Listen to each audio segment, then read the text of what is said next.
This is Getting On with Life, Biblical Wisdom for Successful Christian Living. I'm Chris Field, and this session is I Change Not. God declares an aspect of his being as that he does not change. God is not capricious, being in one mind and mode one day and changing quickly to something else. God doesn't change his mind about his plans, his purposes, or his promises. Note Malachi chapter 3 verse 6. I am the Lord, I change not. And Psalm 55 verse 19. God who is enthroned from of old, who does not change, he will hear them and humble them, because they have no fear of God.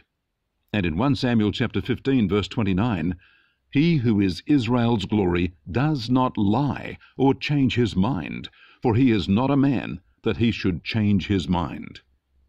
Most things in our world change in various ways over time.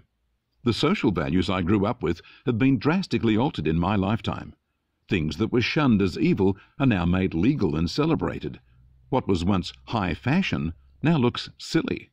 What was once popular is now worthless. Nations change their name and their nature. Those in control are overcome and new powers emerge. Those who were once revered are now scorned, and so it goes.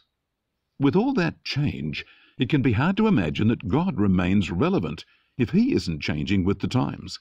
How can words that were once cherished in Old English language be of any relevance in a world vastly different to 100 years ago? How can we obey laws and principles given in the Bible when those values are scoffed at in modern society? If God doesn't change, isn't that to his disadvantage? Certainly not. What we see as change is simply the shifting of sands according to cultural currents. But important things are not built on sand. For all our technology and scientific advances, human nature has not evolved or changed.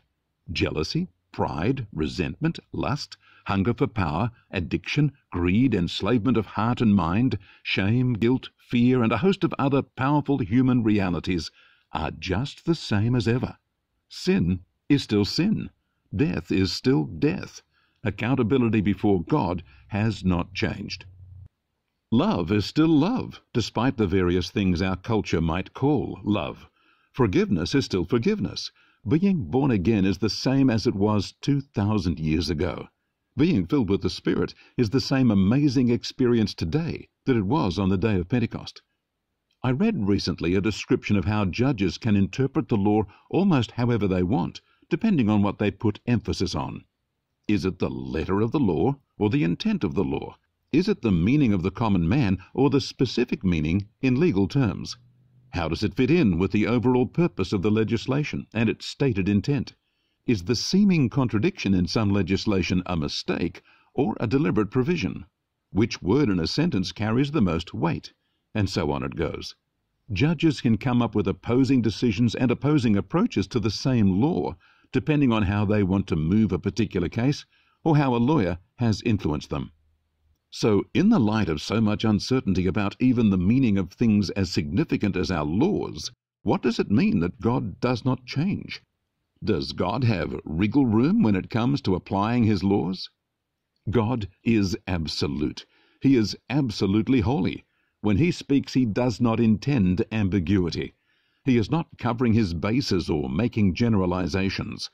When man stands before God for judgment, there'll be nothing capricious about God's determinations. They will be pure and perfect in every case, consistent and sure. God makes perfect judgment. At the same time, God's promises and blessings are perfect, certain, and without variation. See that in Acts chapter 13, verse 34.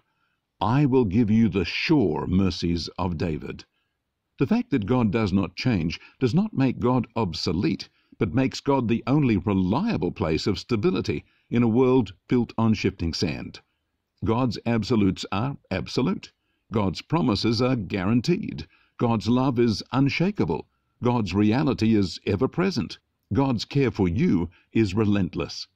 If you are distracted with the newness of this world and all its discoveries, scientific frontiers, newfangled innovations, fancy new styles, rising trends, changing laws, political tides, and rising stars, just remember that this whole world is measured against a grid of God's reality and God's unchanging holiness.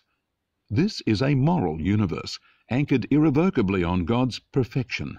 Everything in this universe of ours is measured against God's unchangeableness. We can't talk our way out of things or twist the meaning of this or that. We must face God in all his perfection and immutability. At the same time, God will also not change his love for the people of this world and his offer of salvation to those who respond by faith in Jesus Christ. Sin will always be sin, even if governments make it lawful. Death will always be death, despite scientific advances. Judgment will always be judgment, despite all the philosophies that try to ignore it. Yet, too, forgiveness, salvation, redemption, love, grace, and mercy will never change. God's promises are sure, and you too can live in settled stability in a wildly changing world when you stand close to your God. For he has said of himself, "I change not." God bless you.